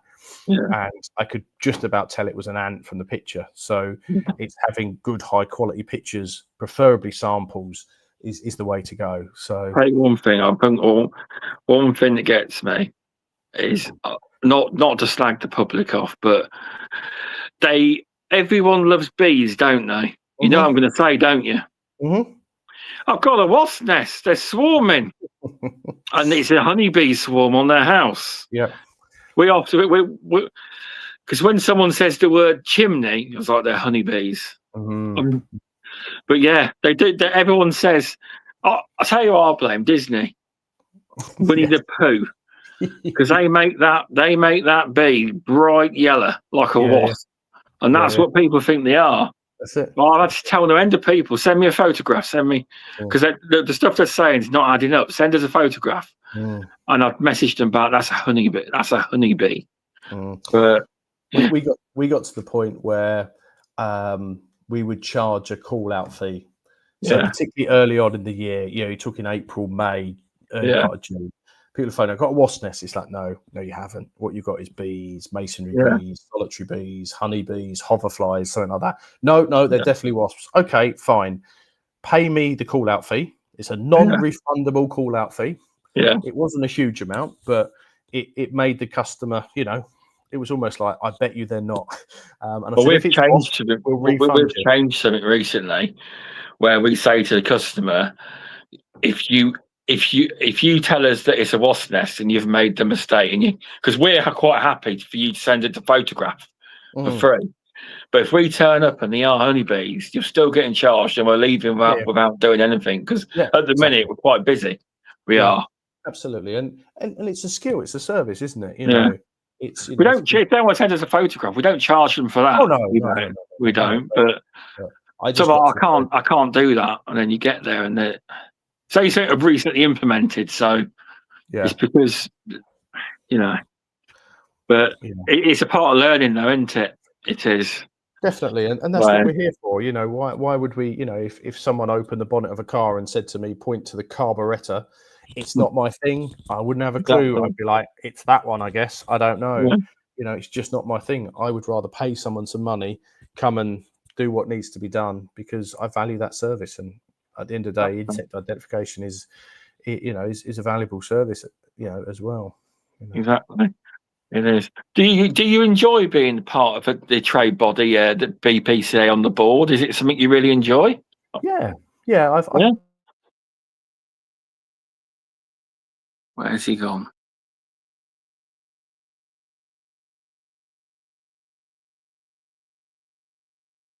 He's gone. He's back. Hang on. There we go. He didn't really want to talk about that. He's like, all right, I'm gone. Just left. That was it. No, that's so much I enjoy it. No, I really enjoy it. I enjoy, I'm very passionate about this industry. I love the industry. I can tell. I'm very keen for people to come in to see this as a viable job. And that's one of the things we're looking at with the academic working group, is to liaise with universities so that people leaving university who maybe have studied zoology, entomology, animal behaviour can see our industry as a viable industry to make a career out of, like I have, like you have, like many others have done, and get a lot of value out of it. I love the fact that I use science every day. I love the fact that I'm talking about pheromones, I'm talking about insect identification, I'm talking about behaviors, I'm talking about resistance, I'm talking about chemistry, I'm talking about all these different things. And the bit I love is about taking those concepts and putting them into understandable terms. So I love the work I do there. I love being involved in the discussions. I love seeing the passion, and I'm sure it's exactly the same on the NPTA board. Well, I'm new. See, I'm new to this world. I only became a board member this year, but I've learned a lot, because I'm a part of the Pest Tech committee, and I'm learning a lot. I'm learning all the time. Yeah. I've learned that certain things I shouldn't say online. I learned my lesson there. I said, but in general, I say what I like usually, but you've got to be a bit politically correct as well. Yeah, but I have learned a lot. It's all about learning. I've learned so much. I have. Yeah, and I think it's easy, and it's easy to sit back and for those who are not involved with a trade association to kind of think, well, what's going on behind the scenes, and there's an incredible amount of work that's done. Yeah, there is. Board members, committee members, people who volunteer their time, energy and effort to try and make the industry a better place. And it's open for all members of organizations. And I was really pleased with the new lot of people that we've just inducted onto the board. in the last month or so, there's a lot more. One of the challenges I put to the board is, I was saying at the BPCA, I didn't feel we were quite representative enough to the smaller companies, and now we've got a lot of people from smaller companies, so we're hearing that voice, and it's important that we hear everyone's voice. It's important we hear the small companies, the big companies. We hear from rural pest controllers, city centre pest controllers, manufacturers, distributors, consultants. All of those people, we need to have that voice, and we need to be strong, because every single tool in our toolkit is under threat. And if we do not start really getting people to take us seriously, and this is what ties into the professionalism in my book. And this is, I've tried to stay away from, the changes in the academic qualifications that are coming through in the industry, because for me at the moment, it's just I've not got enough headspace to take all of that on.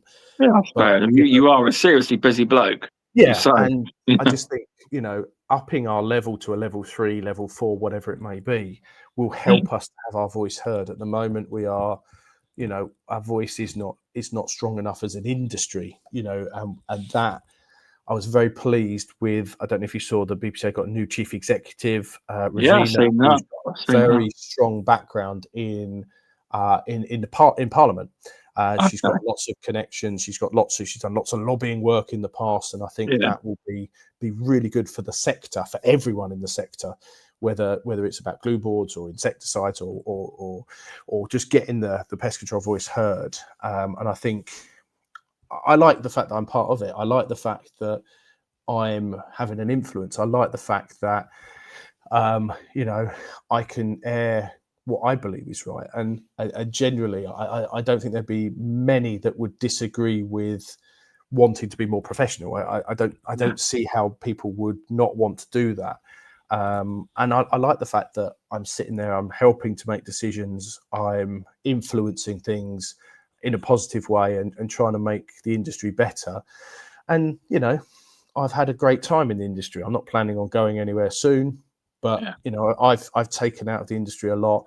It's given me a lot, and I'm fortunate enough to be in a position where I do have some time that I can dedicate it. It's a big commitment, it's sort of, going on board meetings every,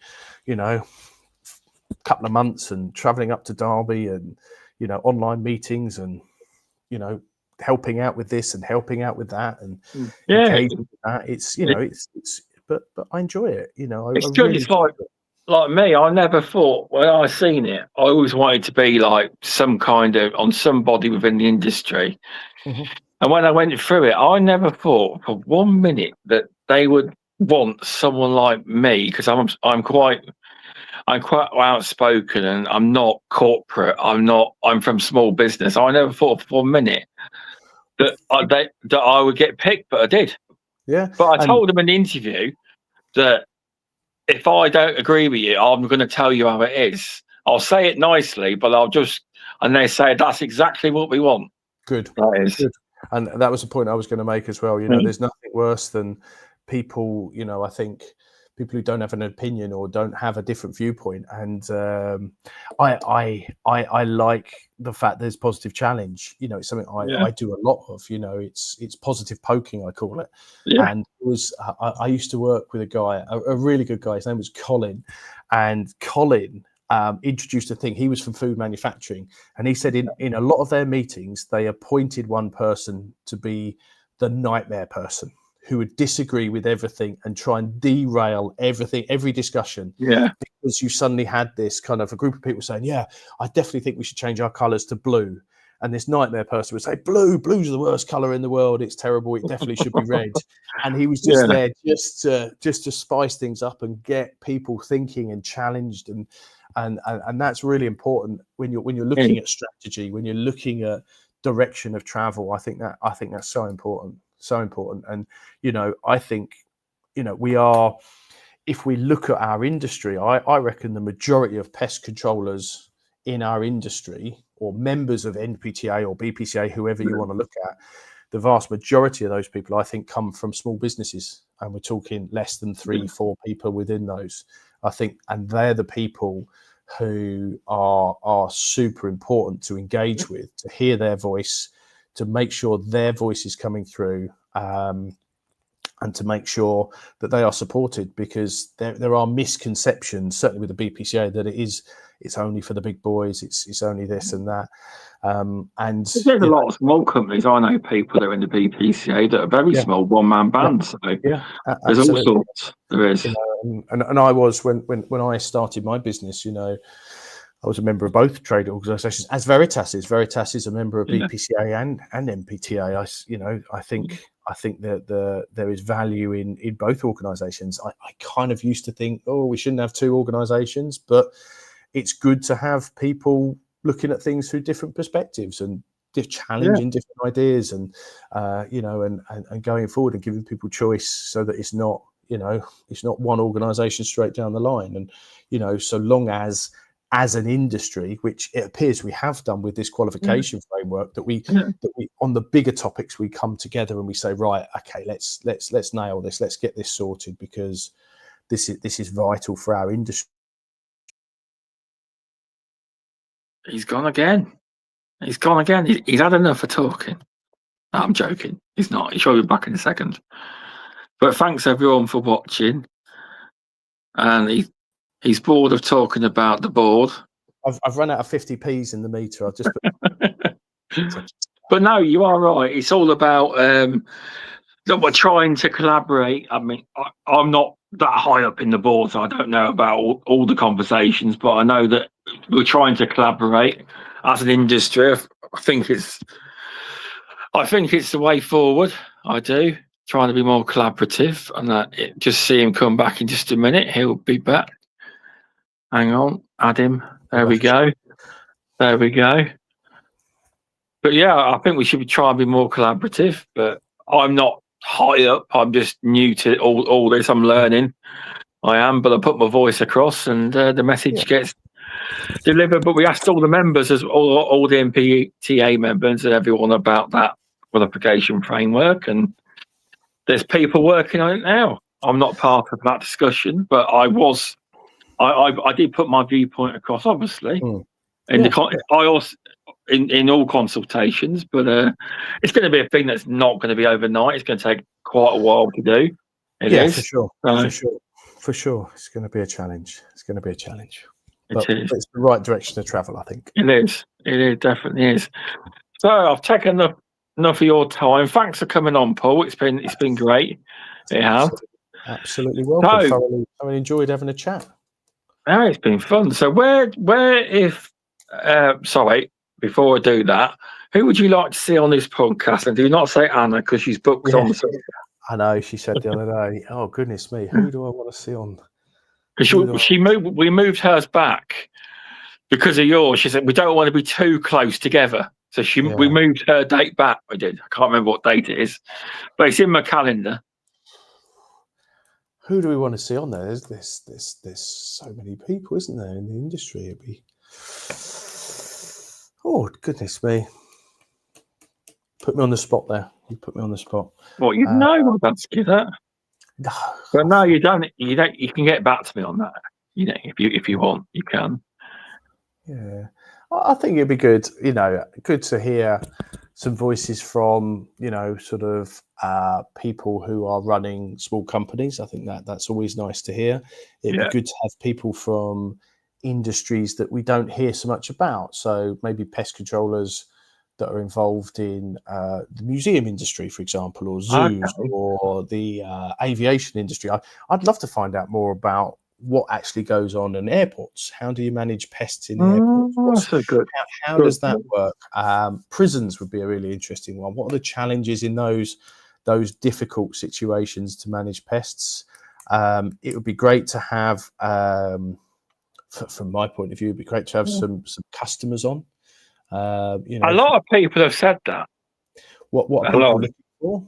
So, tender writers, housing associations. It'd be great to have some politicians on. I think go and ask the politicians. Let's get some politicians on here. Get the lawmakers on here. I'll get some. If I was to do that, have to get some backup with some people a little bit more clever than me as to co-host it. I would. Not at all. Because the politicians are there to represent the people, and we are the people. And then you ask them a question, then they'll tell you something else. Yeah, absolutely. But be good to get, and I think stuff like this resonates with people, doesn't it? Podcast is a great way of, it's something I'm new to. It's not something I've ever really done before doing Alex's and Shaun's one, and then this one. It's but I think people like this format, don't they? They get a lot out. A lot of people listen, and a lot of people surprisingly listen from around the world. Yeah, they do. Yeah, they do. So those are my people to get on. There we go. I dug myself out. Tell you one thing you mentioned earlier about a zoologist. We once had a zoologist that kept telling us he was a zoologist. So we did a wasp nest for him a few years ago. Killed the wasp nest. That was it. At the back. They've moved to the front. No, they've not moved. No, I'm a zoologist. I know. Yeah. So the zoology about insects? No. So don't try and tell us our job. That wasp nest went dead, didn't it? Yeah. But it just moved. No, you just didn't notice it. But he must have told us about 15 times he was a zoologist. Yeah. And that's why I start everything I do by saying I know that much, because there's a lot to try and know. But there is. But yeah, thanks for coming on. Do you want to tell people where they can find you and promote your business as well while you're on? Veritas Pest Consultancy, the world's leading pest consultancy business.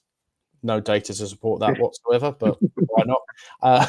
The friendliest pest consultancy business going. Let's use that. So we're online, Veritas Pest Consultancy. If people need any help, then drop us a line. We've got a fantastic team of people. Anna, who we've spoken about, Paul Conduits, and Sam Dumsday is an absolutely fantastic field biologist and trainer, doing a lot of work at the moment. He's the younger, better looking, more energetic version of myself, putting me to shame as well with some of the stuff he's doing. So I'm very lucky that we have a great team, a really, really good team of people that we can help. We do work in the UK and overseas and all over the place, and always happy to help out where we can. And if you've got an insect that you want help with identifying, send me a picture. More than happy to help out. It may take me sometimes it takes me a few days to get through things, because sometimes we're quite busy doing stuff, but always happy to help out where I can. Always happy to give advice. If you've got any questions, particularly in food manufacturing, if you've got any questions, always want me or one of the team happy to help out. Yeah, no, thanks. That's quite helpful for people. I will put the website link, etc., in the bio as well. Yeah, thank you. So thanks for coming on. And I'll let you get on, because my phone's now down to 6% battery. So let's go before it dies completely.